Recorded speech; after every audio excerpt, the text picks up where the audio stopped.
वापसी पर स्वागत है लेजेंड्स। आज हम देखने वाले हैं एपिसोड 6 दी टेरिफाइंग सिटी, जिसका आरंभ एक ऐसे शहर से होता है जो पूरी तरह हाई अलर्ट पर है। हर ओर मॉन्स्टर्स उत्पात मचा रहे हैं, हीरोज लोगों की रक्षा के लिए दौड़ भाग कर रहे हैं और पूरे शहर में हड़कंप की स्थिति बनी हुई है।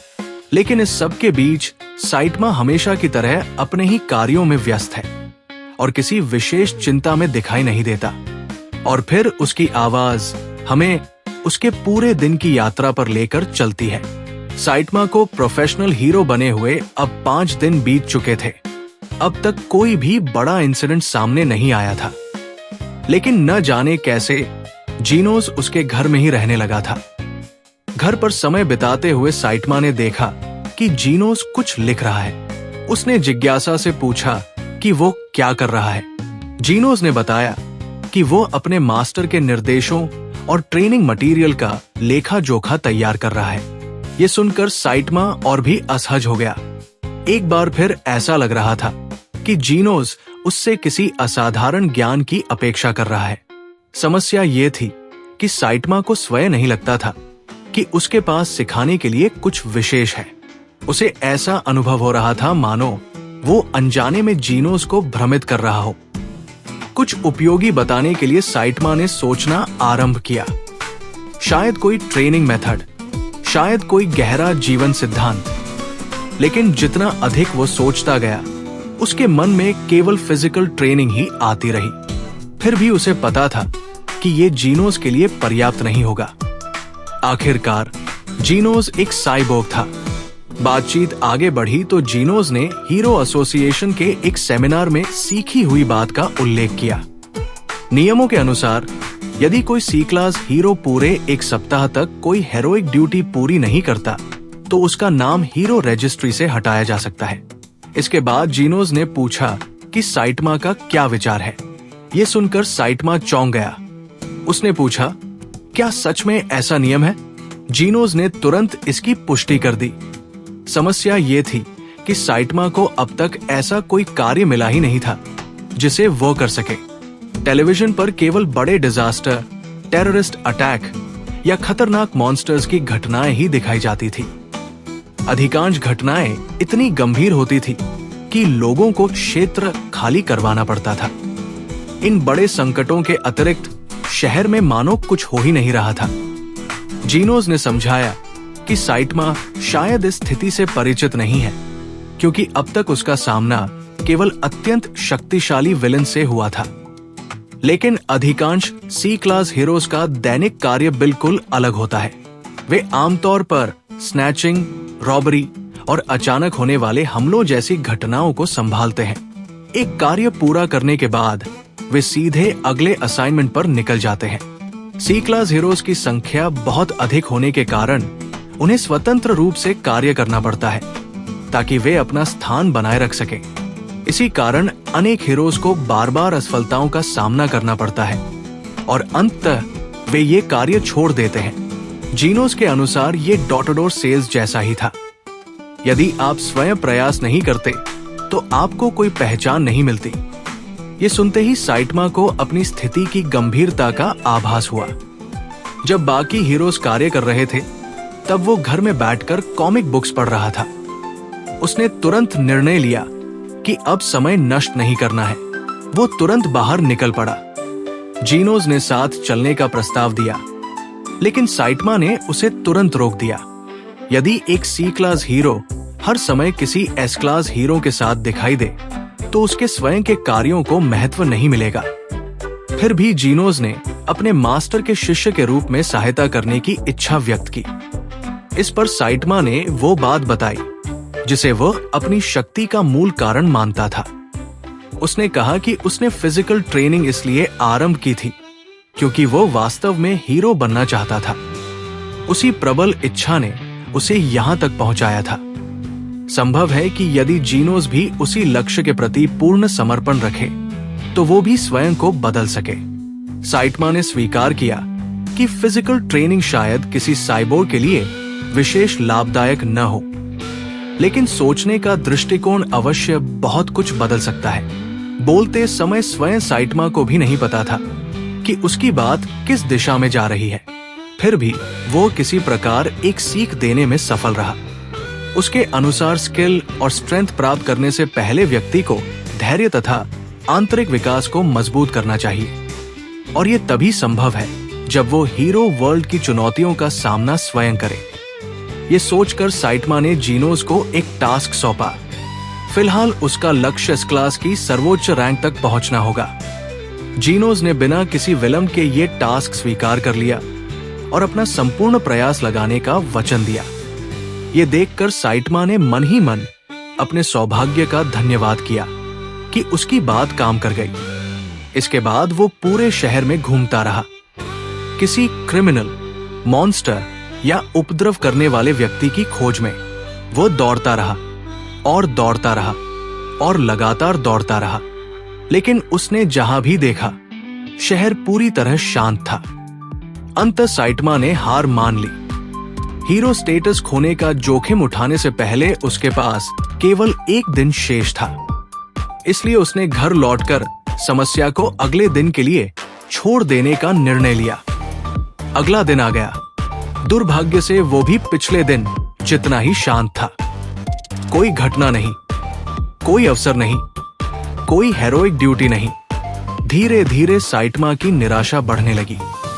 यदि ऐसा ही चलता रहा तो वो सचमुच अपना हीरो स्टेटस खो सकता था। उसी समय उसकी दृष्टि एक परिचित चेहरे पर पड़ी। पहले तो उसे नाम याद नहीं आया, लेकिन कुछ क्षण बाद उसने सामने खड़े व्यक्ति को पहचान लिया। वो था स्पीडो साउंड सोनिक। काफी खोजबीन के बाद सोनिक ने अंततः साइटमा को ढूंढ लिया था। उसने घोषणा की कि उनकी लड़ाई का दिन आ चुका है, लेकिन इस समय साइटमा की चिंता कुछ और ही थी। सामान्य भाव से क्षमा मांगते हुए उसने कहा कि वो अभी व्यस्त है और इस विषय पर बाद में विचार कर सकता है। ये अप्रत्याशित उत्तर सुनकर सोनिक पूरी तरह स्तब्ध रह गया। सोनिक को समझ ही नहीं आया कि अभी अभी हुआ क्या था। उसे पूरा विश्वास था कि उसका वार सीधे अपने लक्ष्य पर लगेगा, लेकिन हुआ इसका ठीक विपरीत। उसकी तलवार साइटमा तक पहुंचने से पहले ही टूटकर बिखर गई। साइटमा ने उसे याद दिलाया कि वो पहले से ही एक महत्वपूर्ण कार्य में व्यस्त है और उससे दूर रहने की चेतावनी दी। वैसे भी उसका धैर्य अब समाप्त होने लगा था। दोनों के बीच का ये टकराव शीघ्र ही लोगों का ध्यान आकर्षित करने लगा। भीड़ में टैंक टॉप टाइगर भी मौजूद था, जो एक सी क्लास हीरो था और संदिग्ध व्यक्तियों पर नजर रखने के लिए जाना जाता था। सोनिक और साइटमा को देखते ही वो तुरंत वहां पहुंच गया। शुरुआत में उसे लगा कि परेशानी की जड़ साइटमा ही है। आखिर पिछले पूरे दिन साइटमा नगर भर में इधर उधर दौड़ता रहा था, जिससे अनेक लोगों को उसका व्यवहार संदिग्ध प्रतीत हुआ। साइटमा ने समझाने का प्रयास किया कि वह भी एक हीरो है। दुर्भाग्यवश वहां मौजूद कोई भी व्यक्ति उसे पहचान नहीं पाया। दूसरी ओर टैंक टॉप टाइगर जनता के बीच पहले से ही परिचित नाम बन चुका था। सी क्लास की ऊंची रैंक तक पहुंचने के कारण उसे अब जहां भी जाता पहचान मिलने लगी थी।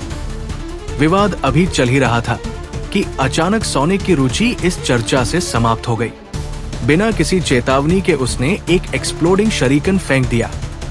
अगले ही क्षण पूरे क्षेत्र में हड़कंप मच गया। टैंक टॉप टाइगर विस्फोट की चपेट में आ गया, जबकि आसपास मौजूद नागरिक अपनी सुरक्षा के लिए भागने लगे। सोनिक के लिए बाकी सभी लोग केवल बाधा थे। उसका एकमात्र लक्ष्य साइटमा था। लड़ाई को किसी भी प्रकार आरंभ करवाने के लिए उसने अंधाधुंध आक्रमण करना शुरू कर दिया और नगर में और भी अधिक विनाश फैलाने लगा। उसे विश्वास था कि यदि साइटमा वास्तव में स्वयं को हीरो मानता है तो वो संकट में पड़े निर्दोष लोगों की उपेक्षा नहीं कर सकेगा। उधर साइटमा की झुंझलाहट लगातार बढ़ती जा रही थी। वो कई दिनों से अपने हीरो स्टेटस को बनाए रखने के लिए क्रिमिनल्स और विलेंस की खोज कर रहा था, लेकिन प्रगति करने के स्थान पर वो एक और निरर्थक टकराव में उलझ गया था। तभी उसके मन में एक विचार आया, यदि सोनिक लोगों के लिए संकट उत्पन्न कर रहा है और नागरिकों को खतरे में डाल रहा है, तो क्या तकनीकी रूप से वो एक विलन नहीं हुआ? उत्तर बिल्कुल स्पष्ट था और कुछ ही क्षणों बाद लड़ाई समाप्त हो गई। सोने की पराजय और गिरफ्तारी के साथ साइटमा ने अंततः एक वास्तविक हेरोइक एक्ट पूरा कर लिया। शीघ्र ही समाचारों में बताया गया कि पकड़ा गया व्यक्ति अनेक गंभीर अपराधों से जुड़ा हुआ था, जिनमें असैसिनेशन जैसे अपराध भी सम्मिलित थे। इधर हीरो एसोसिएशन के हेडक्वार्टर्स में विभिन्न नगरों में हो रही असामान्य गतिविधियों पर चर्चा जारी थी। कुछ ही समय बाद ध्यान जेड सिटी और वहां स्थित रहस्यमयी क्षेत्र गोस्ट टाउन की ओर गया। एसोसिएशन पहले ही जांच आरंभ कर चुकी थी और जानकारी एकत्र करने के लिए अपने लोगों को भेज चुकी थी। ये विषय सुनते ही तत्सुमकी की रुचि जागृत हो गई, लेकिन एसोसिएशन का मानना था कि स्थिति इतनी गंभीर नहीं है कि किसी एस क्लास हीरो को भेजा जाए। ये निर्णय सुनकर तत्सुमकी असंतुष्ट हो गई। उसने इस विषय को महत्वहीन बताते हुए वहां से प्रस्थान कर लिया और कहा कि आवश्यकता पड़ती तो वो अकेले ही इस समस्या का समाधान कर सकती थी।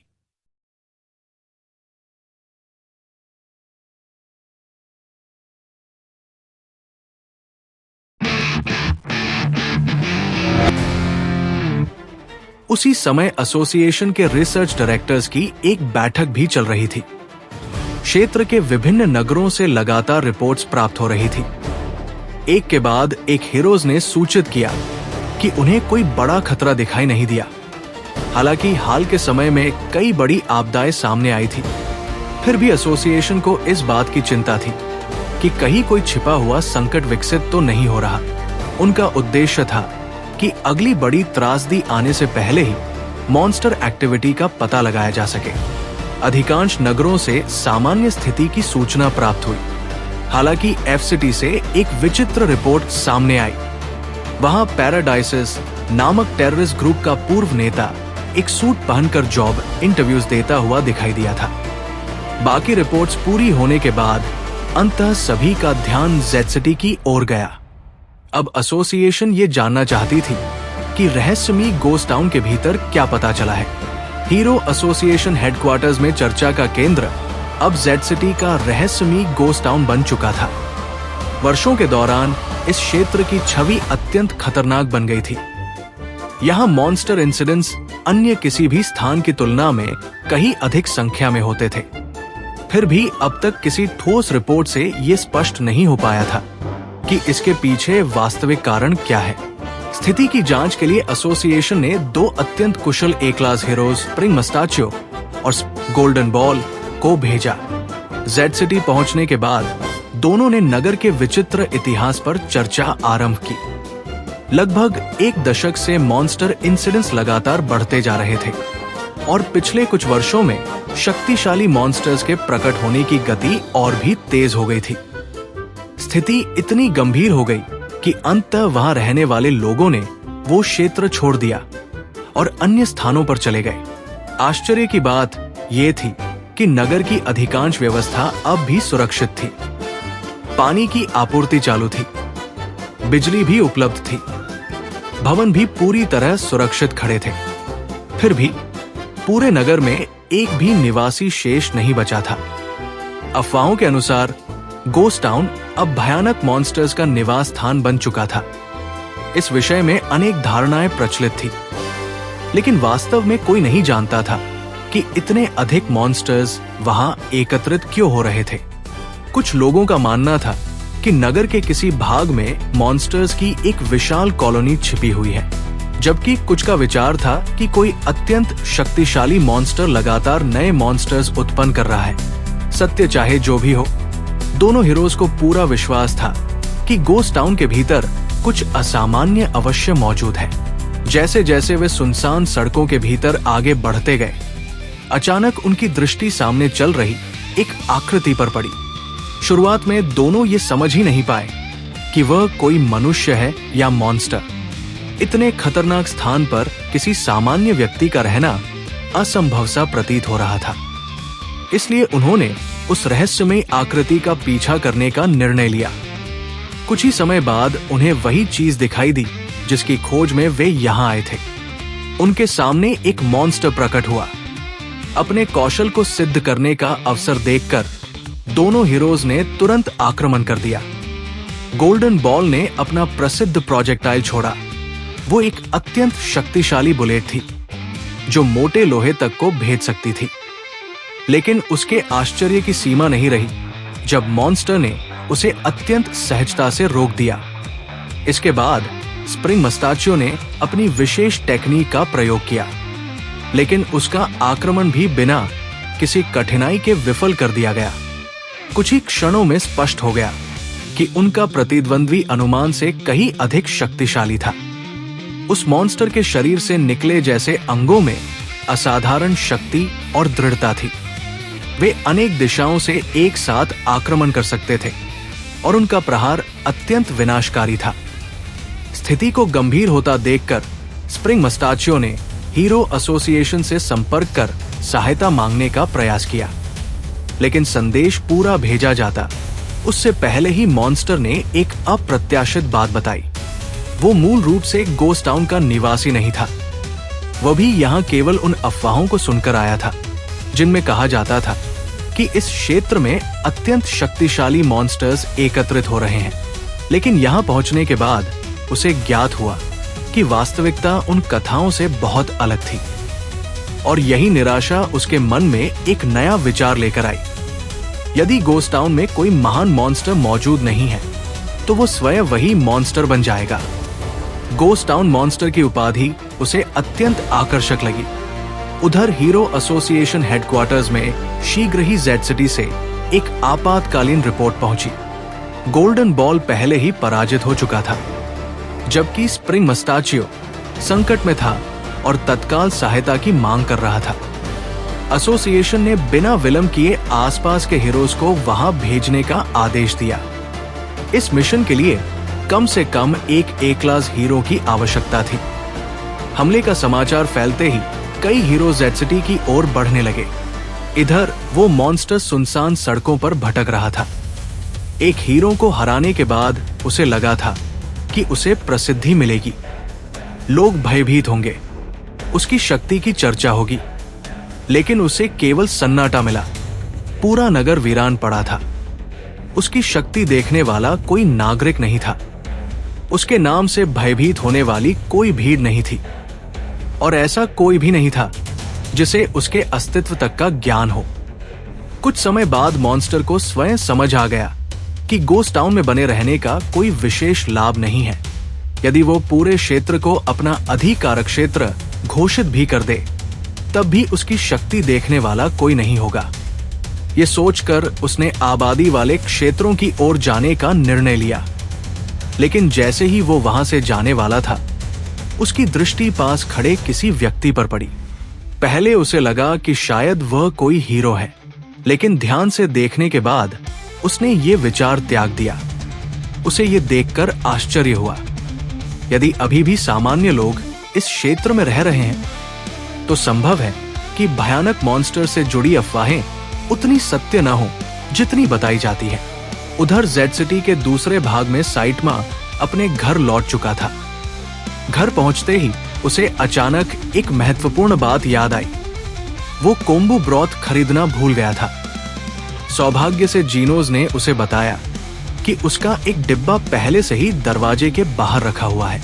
जीनोज ने बताया कि उसे वो रियायती मूल्य पर मिला था, इसलिए उसने उसे खरीद लिया। उसने ये भी कहा कि कई लोग मानते हैं कि कोम्बू बालों के लिए लाभदायक होता है। हालांकि शोध करने के बाद उसे ऐसा कोई वैज्ञानिक प्रमाण नहीं मिला जो ये सिद्ध कर सके कि इससे बालों की वृद्धि होती है। साइटमा ने तुरंत स्पष्ट किया कि उसे कोम्बू की आवश्यकता बाल उगाने के लिए नहीं थी। उधर हीरो एसोसिएशन हेडक्वार्टर्स में जेड सिटी से प्राप्त नई इन्वेस्टिगेशन रिपोर्ट्स का अध्ययन किया जा रहा था। इन रिपोर्ट्स के अनुसार नगर के मुख्य क्षेत्र और आवासीय भागों में कोई असामान्य गतिविधि नहीं मिली, लेकिन नगर के वीरान हिस्से की स्थिति बिल्कुल अलग थी। इन्वेस्टिगेशन टीम का सामना एक अत्यंत शक्तिशाली और हिंसक मॉन्स्टर से हुआ था। हालांकि वे किसी प्रकार जीवित बच गए, लेकिन उसे पराजित नहीं कर सके। उसके बाद वो मॉन्स्टर अचानक गायब हो गया, जिससे ये आशंका उत्पन्न हुई कि संभव है अब उसने गोस्ट टाउन को अपना नया ठिकाना बना लिया हो। इसी बीच उससे संबंधित नई अफवाहें भी फैलनी आरंभ हो चुकी थी। प्रत्यक्षदर्शियों के अनुसार उसी नगर में इससे भी अधिक शक्तिशाली मॉन्स्टर्स देखे गए थे। इन जानकारियों के आधार पर हीरो एसोसिएशन के अधिकारियों ने निष्कर्ष निकाला कि जेड सिटी में कोई बड़ा संकट विकसित हो सकता है। जैसे ही किसी खतरनाक मॉन्स्टर की संभावना का उल्लेख हुआ, साइटमा ने तुरंत इसमें कोई विशेष रुचि नहीं दिखाई। उसी समय तत्सुमकी ने एक बार फिर शिकायत की कि उसे प्रारंभ से ही इस मिशन पर भेजा जाना चाहिए था। एसोसिएशन के कर्मचारियों ने समझाने का प्रयास किया कि वे उसकी चोटों को लेकर चिंतित थे, लेकिन तत्सुमकी ने इस विषय को पूरी तरह महत्वहीन बताते हुए कहा कि उसकी चोटें कोई बड़ी बात नहीं है। चर्चा आगे बढ़ती रही और जेड सिटी से प्राप्त नए प्रमाणों का अध्ययन किया गया। रिपोर्ट्स में दिखाई गई तबाही जांचकर्ताओं की अपेक्षाओं से कहीं अधिक थी। विनाश का स्तर देखकर एक महत्वपूर्ण प्रश्न उठ खड़ा हुआ।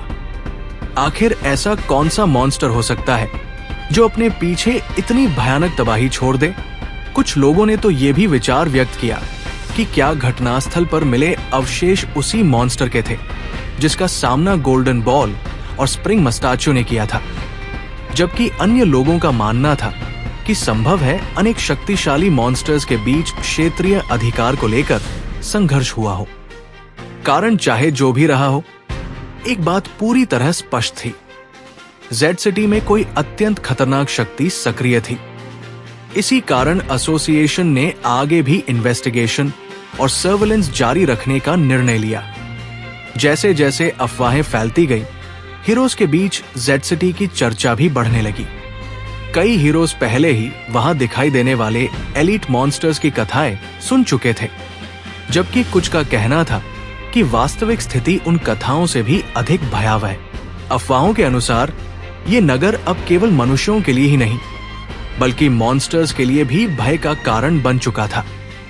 धीरे धीरे उसकी ख्याति दूर दूर तक फैलने लगी और इसी प्रकार जेड सिटी को एक नया नाम मिला, द टेरिफाइंग सिटी। उधर साइटमा के अपार्टमेंट में जीवन सामान्य रूप से चल रहा था। जीनोज ने उसे बताया कि उसने बिल्डिंग के सामने क्षतिग्रस्त हुए हिस्से की मरम्मत कर दी है। साइटमा ने उसके कार्य की प्रशंसा करते हुए धन्यवाद दिया। इसके बाद जीनोज ने एक और जानकारी साझा की।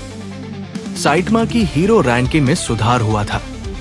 वो 388वें स्थान से बढ़कर 342वें स्थान पर पहुंच गया था। साइटमा ने इस सूचना पर सामान्य प्रतिक्रिया दी। उसके अनुसार ये बढ़ोतरी संभवतः सोनिक को पकड़ने के कारण हुई थी। कुछ समय बाद बातचीत का विषय जीनोज बन गया। पूरा एक सप्ताह बीत चुका था, इसलिए साइटमा ने पूछा कि क्या उसने कोई हीरो वर्क पूरा किया है। जीनोज ने स्वीकार किया कि अब तक उसने ऐसा कुछ नहीं किया। फिर भी वो इस विषय को लेकर चिंतित नहीं था। आखिर केवल एक सप्ताह ही तो बीता था और वो अभी भी एस क्लास की 17वीं रैंक पर था। ये सुनकर साइटमा ने निष्कर्ष निकाला कि जीनोज को अभी बहुत अधिक ट्रेनिंग की आवश्यकता है। तभी जीनोज ने एक अप्रत्याशित बात बताई। हालांकि उसकी रैंकिंग में कोई बड़ा परिवर्तन नहीं हुआ था, लेकिन वीकली हीरो पॉपुलैरिटी पोल में वो 6ठे स्थान पर पहुंच गया था। ये सुनकर साइटमा पूरी तरह चौंक गया। उसने तुरंत पूछा कि ऐसा कैसे संभव हुआ। इसका उत्तर जीनोज की प्रोफाइल में लिखे विवरणों से मिला। उसे एक प्रतिभाशाली 19 वर्षीय युवक के रूप में प्रस्तुत किया जा रहा था, जिसने सीधे एस क्लास में प्रवेश प्राप्त किया था। विवरण में उसे होनहार, आकर्षक और रहस्यमयी बताया गया था, क्योंकि वो मीडिया के सामने आने से इनकार करता था। ये बातें सुनकर साइटमा का चेहरा असहज हो गया, लेकिन जीनोज पूरी गंभीरता के साथ खड़ा रहा। उसके विचार में ऐसी लोकप्रियता का कोई विशेष महत्व नहीं था। ये रैंकिंग उसकी वास्तविक क्षमता के आधार पर नहीं, बल्कि उसके बाहरी रूप के आधार पर बनाई गई थी। जब तक लोग उसकी शक्ति और उपलब्धियों का मूल्यांकन न करें, तब तक वो ऐसी प्रशंसा को महत्व नहीं देता था। पॉपुलैरिटी लिस्ट में इससे भी अधिक रोचक टिप्पणियां मौजूद थी। कुछ प्रशंसकों ने तो उसे साइबोर्ग प्रिंस तक कहना शुरू कर दिया था। जबकि अन्य लोग उसे उसके भावहीन यांत्रिक चेहरे के बावजूद सबसे आकर्षक हीरोज में से एक बता रहे थे। इससे पहले कि प्रशंसा का ये सिलसिला और आगे बढ़ता, जीनोज ने स्वयं ही उस चर्चा को समाप्त कर दिया। जैसे ही एपिसोड अपने समापन की ओर बढ़ता है, स्क्रीन अगले एपिसोड की एक छोटी सी प्रीव्यू दिखाती है। अगले एपिसोड का शीर्षक सामने आता है, द अल्टीमेट डिसाइपल। इसके बाद फुबुकी स्वयं दर्शकों के सामने आती है। ब्लिजर्ड ऑफ हेल के नाम से प्रसिद्ध फुबुकी आत्मविश्वास के साथ आगे बढ़ती है और सीधे दर्शकों को संबोधित करती है। वो मजाकिया अंदाज में कहती है कि वर्तमान एपिसोड में उसे बहुत कम स्क्रीन टाइम मिला। फिर वो वन पंच मैन के अगले एपिसोड की घोषणा करती है। एक बार फिर स्क्रीन पर शीर्षक दिखाई देता है, द अल्टीमेट डिसाइपल। फुबुकी पूरे आत्मविश्वास के साथ घोषणा करती है कि अब टीम फुबुकी के केंद्र में आने का समय आ गया है, लेकिन वो अपनी बात पूरी कर पाती उससे पहले ही उसकी टीम का एक सदस्य उसे बीच में रोक देता है। वो तुरंत बताता है कि अभी उनकी बारी नहीं आई है। वास्तव में उनका एपिसोड तो अगले सप्ताह प्रसारित होने वाला है। ये सुनकर फुबुकी पूरी तरह चकित रह जाती है। अचानक मिली इस जानकारी से वो कुछ क्षणों के लिए निरुत्तर हो जाती है और इसी हास्यपूर्ण क्षण के साथ प्रीव्यू अचानक समाप्त हो जाती है। इस अंतिम मनोरंजक संवाद के साथ एपिसोड का समापन होता है। साथ ही दर्शकों को साइटमा की यात्रा के अगले अध्याय की एक झलक भी मिल जाती है, जहां नई चुनौतियां और नए कैरेक्टर्स उनका इंतजार कर रहे हैं।